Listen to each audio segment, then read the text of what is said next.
Alright, mga matitibay, once again, Rasaul Unfiltered. Bakit ako nag-YouTube sa kabila ng konti pa lang ang mga audience ko?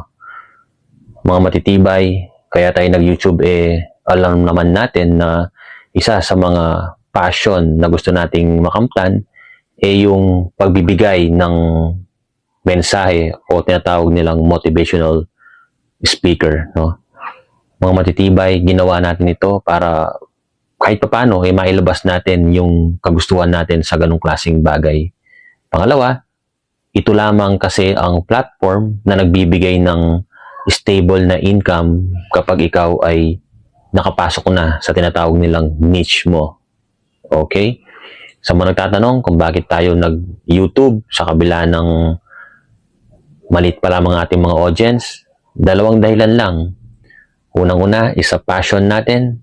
Pangalawa, dahil sa malaking promise o malaking pwedeng pagkakataon na kumita ka sa YouTube.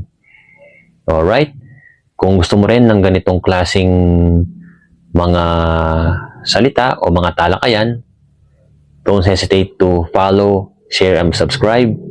Sabayan nyo ako sa pagtuklas at pag-abot natin ng ating mga goals. Okay? Rasaul Unfiltered. Yeah!